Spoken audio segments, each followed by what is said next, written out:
The banging on my dorm door came at 6 a.m. on a Tuesday. I was still in my pajamas, studying for my final thesis presentation. 2 officers stood in the hallway, badges out. "We need you to come with us," the taller one said. My roommate backed away from me like I was diseased. Downtown, they read charges I couldn't process. Fraud. Identity theft. Forgery. My hands shook as they fingerprinted me. Through the window of the interrogation room, I saw my sister Victoria. She was crying, mascara running down her cheeks, talking to a detective. "I tried to tell them something was wrong," she subbed. "She's been different lately. Stressed. I was worried she'd do something like this." My throat closed. Victoria? My sister was helping them? Then I saw him. Andrew, my fiancé, standing in the corner. Our eyes met through the glass. He looked at me, then quickly turned away. That's when I knew. This wasn't a mistake. This was planned. They spread documents across the table. Bank statements showing wire transfers of $87,000. Contracts with my signature selling exam answers. Digital records of academic fraud going back 2 years. Everything had my name, my student ID, my email address. "This isn't me," I whispered, scanning the papers. But even I could see how convincing it looked. The signatures were perfect. The email writing style matched mine. Whoever did this had studied me carefully. The detective leaned forward. "Miss Harper, we have 18 months of evidence here. Your university flagged irregular activity. Multiple students filed complaints. The bank traced funds to your account." I looked closer at the bank statements. The account number was 1 digit different from mine. The email address had an extra period in it. Tiny changes. Almost invisible. "Someone copied my profile," I said. "Someone who knows me." The detective exchanged a glance with his partner. "That's what they all say." My mind raced through possibilities. Who had access to my documents? My passwords? My life? Then it hit me. Only 2 people knew everything. Victoria and Andrew. My parents arrived within 2 hours. I expected relief. Instead, Mom wouldn't look at me. Dad's jaw was clenched tight. They sat across from me in a small conference room, Victoria between them. "We need to discuss options," Dad said stiffly. "The evidence is overwhelming. Fighting this could take years. Cost hundreds of thousands. Damage the family name." "But I didn't do it," I said. My voice cracked. "Please. You have to believe me." Mom finally looked up. Her eyes were red. "The university already revoked your scholarship. NBC News is calling. Your sister's wedding is in 3 months. We need to contain this." Contain this? Like I was a spill to mop up. Victoria touched Mom's hand. "Maybe she needs help. Real help. She's been under so much pressure." Dad pulled out papers. Legal documents. My vision blurred as I tried to read them. "What is this?" I asked. "Voluntary psychiatric evaluation," Dad said quietly. "In lieu of prosecution. It's the best option." I'm not crazy. I stood up, chair scraping. I'm being framed. But they'd already decided. No investigation. No lawyer. Just containment. They slid the papers toward me. Victoria's hand rested on top of them, her engagement ring catching the light. My ring. The one Andrew gave her was mine. The facility was called Riverside Recovery. Clean. Quiet. Expensive. The intake doctor spoke to Victoria, not me. She had a folder thick with evidence of my decline. She stopped sleeping, Victoria said, dabbing her eyes. Stopped eating. Became paranoid. Accused me and Andrew of plotting against her. The doctor wrote notes. Delusional under stress. Possibly a psychotic break triggered by academic pressure. That's not true, I said. Please listen to me.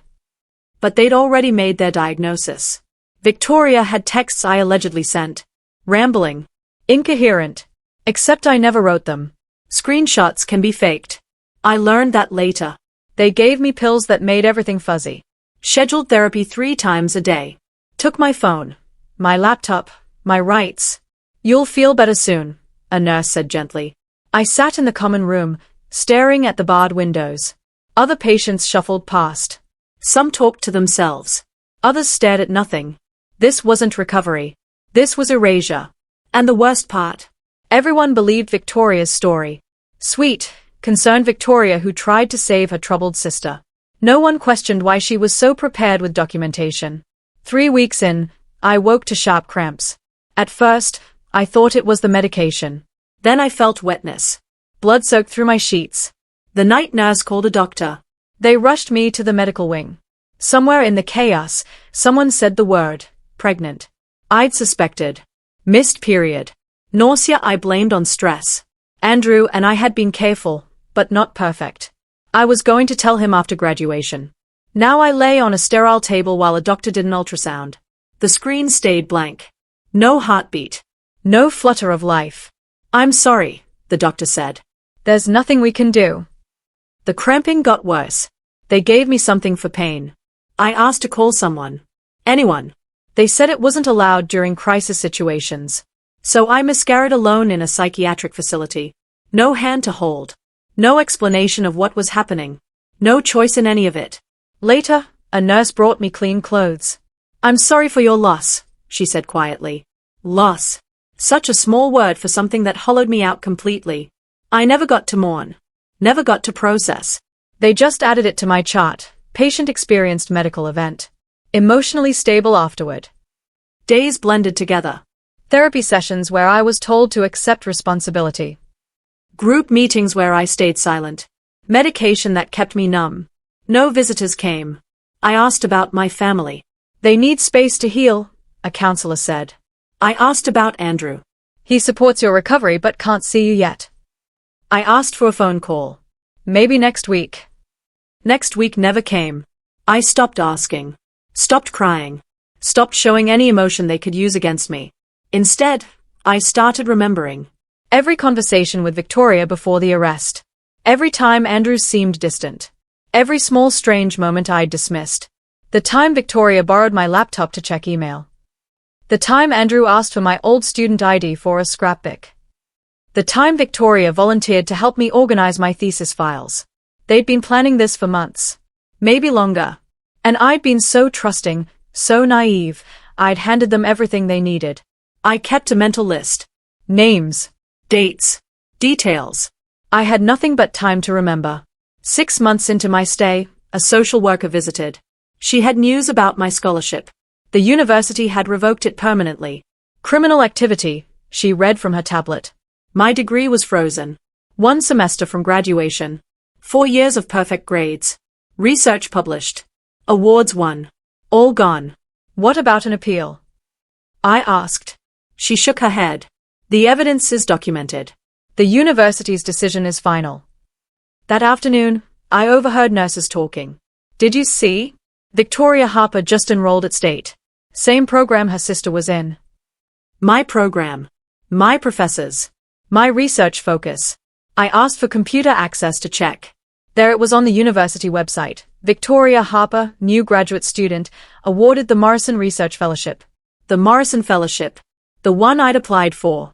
The one I was supposed to interview for the week I got arrested. She wasn't just framing me. She was taking my entire life. My education. My fiancé. My future. And everyone was helping her do it. The magazine was left in the common room. Someone's forgotten subscription. I almost walked past it. Then I saw the cover. Local couples inspiring love story.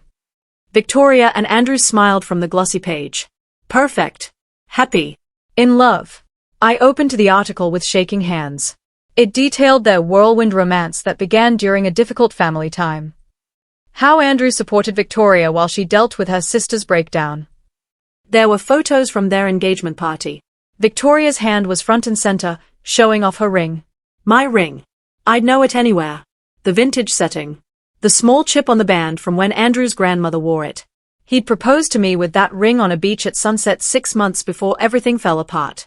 Now it sat on Victoria's finger. In a magazine. Announcing their upcoming wedding. I read every word. They'd set the date for June. A garden ceremony.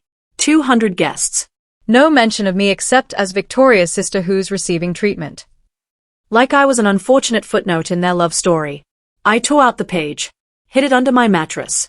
Looked at it every night to remember what they'd taken. At 19, they released me. Quietly. No fanfare.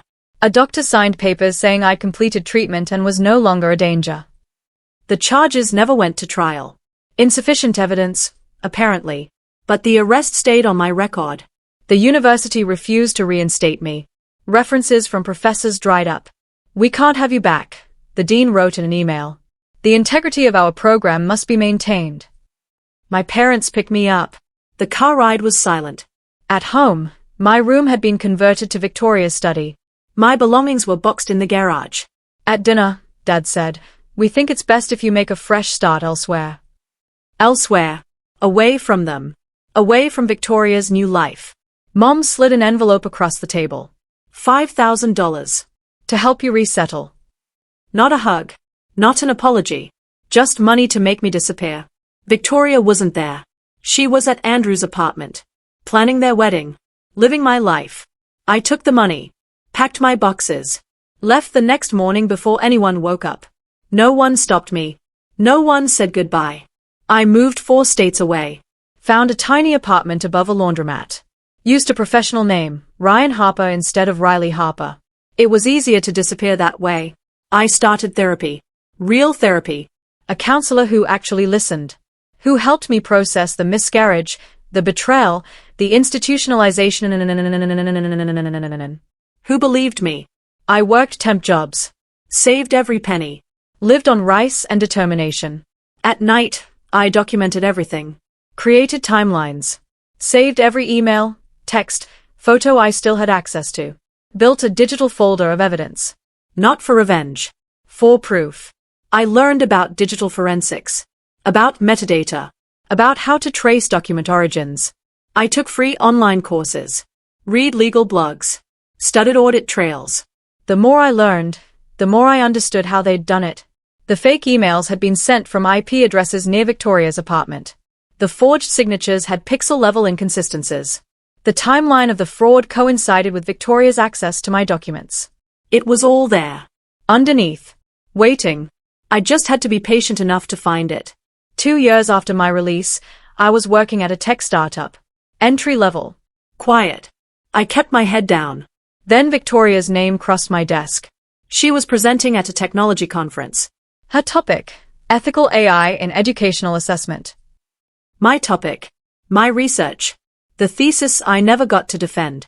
I attended, sat in the back, watched her present slides that looked eerily familiar. After, during Q&A, someone asked about her methodology. Victoria stumbled, recovered, gave a vague answer about collaborative research processes. I looked closer at her published papers. The framework was mine.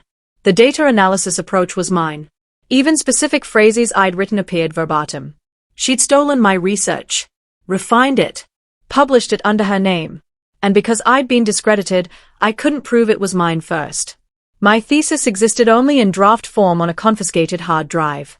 But I'd backed everything up. Emailed drafts to myself.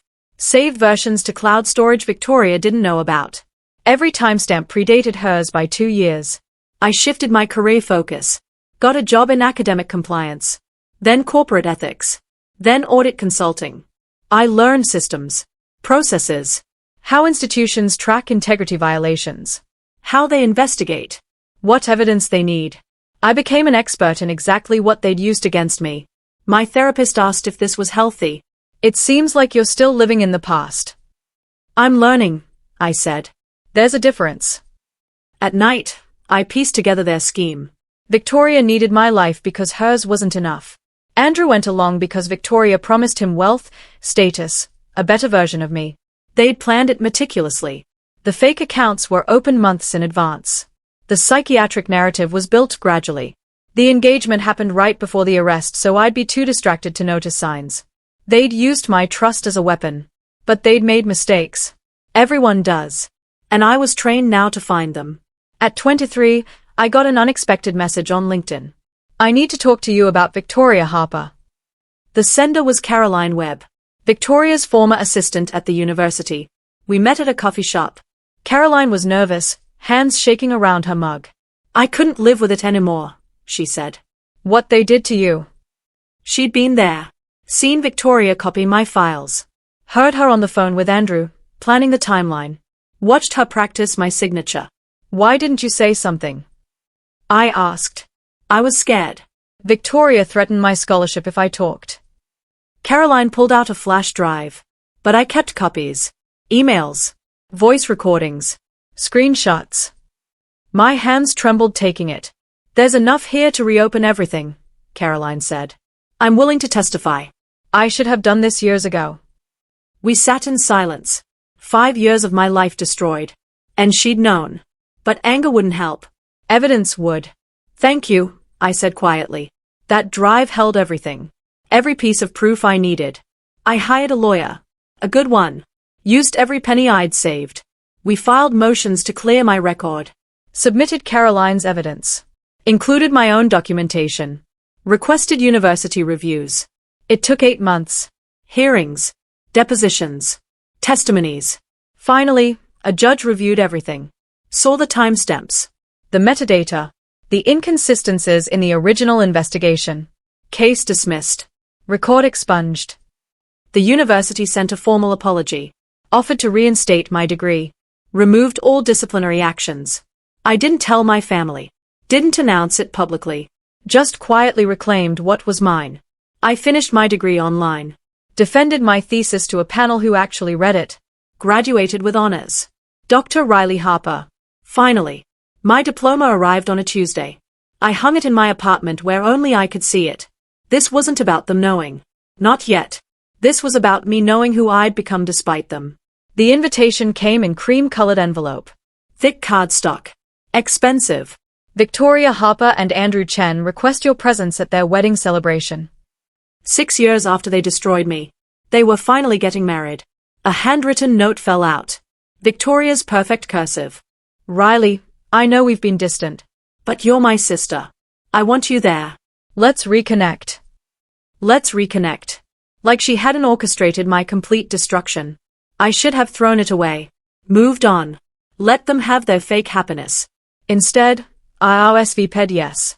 My therapist asked why. What do you hope to accomplish? Closure, I said. But that wasn't quite true. I'd spent 6 years rebuilding. Learning. Gathering proof. Now they'd gathered everyone who mattered in one room. All I had to do was present the truth. Not with anger. Not with drama. Just facts. Evidence. Reality. They thought I was still broken. Still discredited. Still silent. They had no idea who I'd become. I arrived at the rehearsal dinner in a simple black dress. Hair styled. Makeup perfect. Confident in a way I'd never been at 18. The venue was gorgeous. Fairy lights. Garden roses. String quartet playing softly. I walked in. Signed the guest book. Accepted champagne from a server. Victoria was holding court near the fountain. Laughing. Radiant in a white cocktail dress. Then she saw me. Her laugh cut off mid-sound. The glass in her hand wavered slightly. I smiled. Walked over. Riley, she said faintly. You came. Wouldn't miss it, I said pleasantly. Andrew appeared at her side. His face went pale. You look different, Victoria managed. 6 years will do that, I said. Congratulations on the wedding. And your career. I've been following your work. Something flickered in her eyes. Fear? Guilt? That's sweet, she said. I didn't know you were keeping up. Oh, I keep up with everything, I said. Then I moved on to greet other guests. Left her standing there, confused and unsettled. The dinner was elaborate. 6 courses. Speeches. Toasts. Victoria had invited everyone important. University board members. Research partners. Investors. Former professors. Local press covering the rising star academic. This wasn't just a rehearsal dinner. It was a networking event. A showcase of Victoria's success. During appetizers, someone introduced me to a table of guests. And this is Riley Harper. Victoria jumped in quickly. My sister. She's been traveling. Living abroad. Not institutionalized. Not discredited. Just traveling. Rewriting history again. I didn't correct her. Just smiled and made small talk. During the main course, a professor started discussing Victoria's research. Your work on educational AI is groundbreaking. Tell us about your process. Victoria launched into her prepared speech. Buzzwords. Vague descriptions. Nothing specific. The professor pressed. But your methodology, the framework you developed, where did that inspiration come from? Victoria hesitated. It was collaborative, built on existing research. Whose research? He asked. She fumbled. Named some famous academics. Generic influences. The table nodded politely, but I saw doubt creeping into their expressions. They were starting to notice what I'd seen years ago. Victoria didn't actually understand the work she was presenting. Coffee service began. Small clusters formed around the garden. An investor approached Victoria. I'm particularly interested in your thesis defense. The tribunal praised your innovative approach to bias detection. Victoria smiled. It was a challenging process. I'm sure. Can you explain the decision tree algorithm you developed? I'm considering similar applications. She froze. Started talking in circles. Technical terms strung together incorrectly. I was standing nearby, close enough to hear her struggle. The investor frowned. I thought you built that algorithm.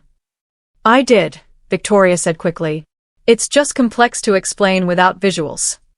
The basic logic should be simple enough, he pressed.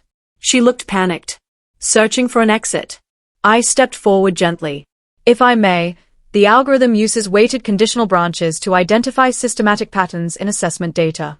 Each decision node evaluates multiple variables simultaneously rather than sequentially, which reduces computational load while improving accuracy. The investor nodded. Exactly. That's what made it so innovative. He turned to Victoria. You explained it differently in your paper. Because I'd written the paper, and she'd never actually understood it. I smiled and excused myself. Left Victoria stammering through an explanation. I didn't make accusations. Didn't cause a scene.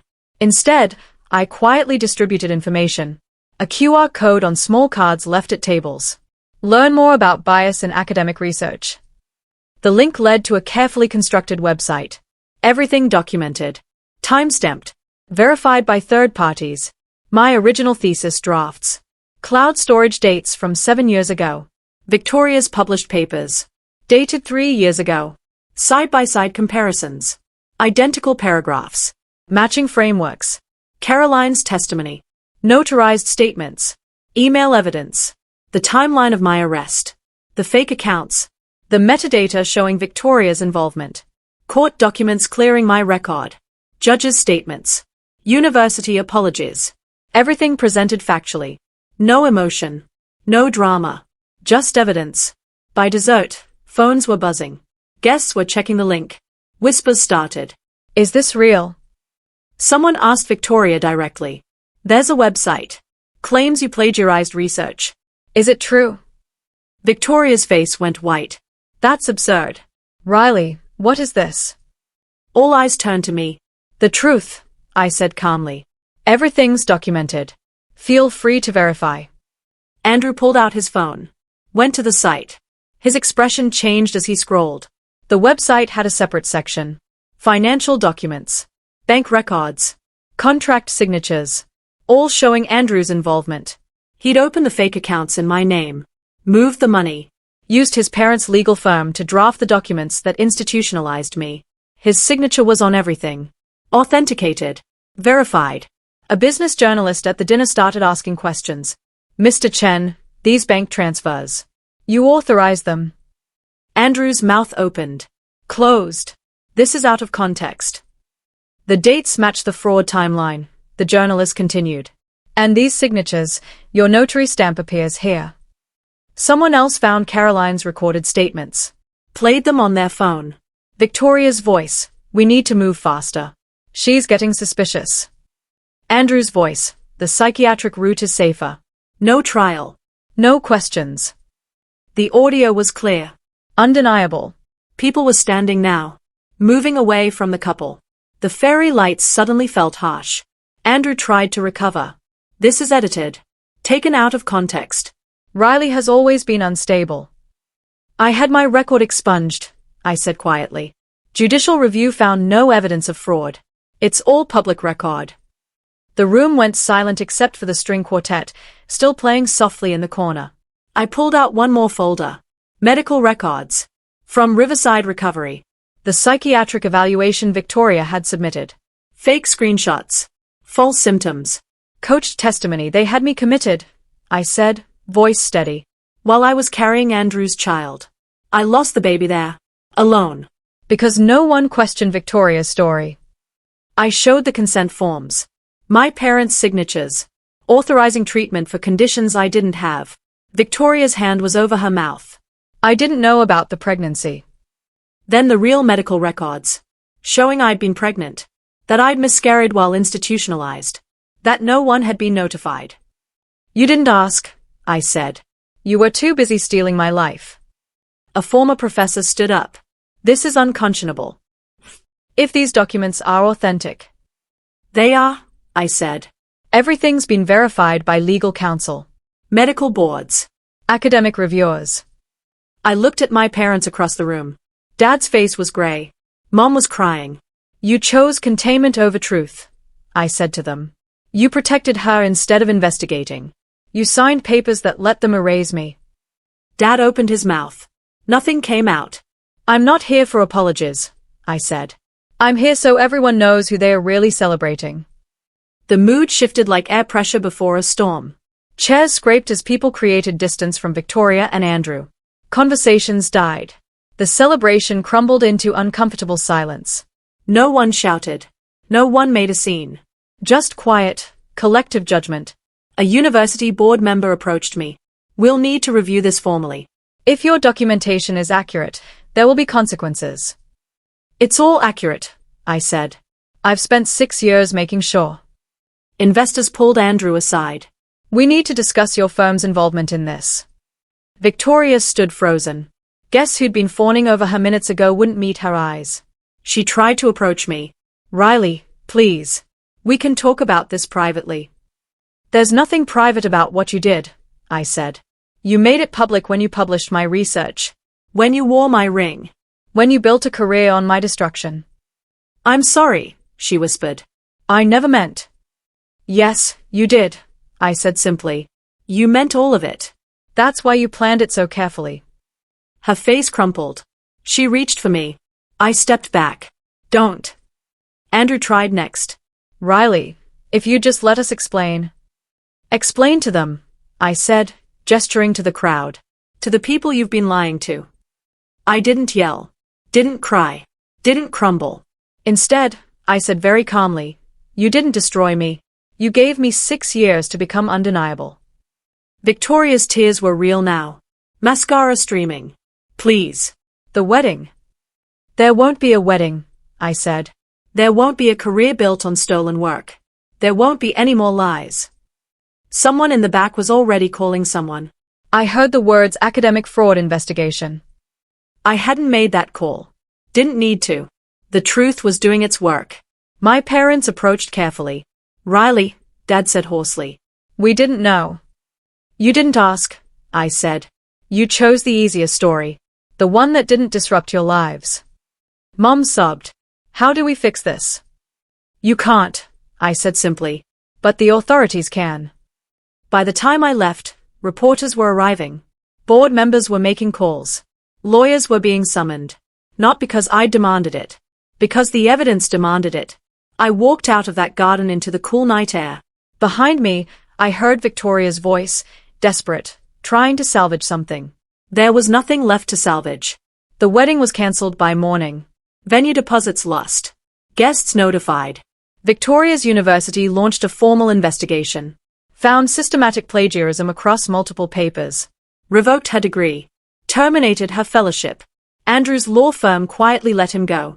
Ethical violations inconsistent with our values. Investors pulled funding from projects he'd touched. His reputation crumbled overnight. My parents sent a letter. Long detailed. Full of apologies and explanations. I read it once. Then filed it away. They asked to meet. To make amends. I declined. Some things can't be fixed with words. They'd had 6 years to question the narrative. 6 years to investigate. 6 years to choose me. They chose Victoria every time. Now they wanted forgiveness because the truth was public. Because staying silent made them look bad.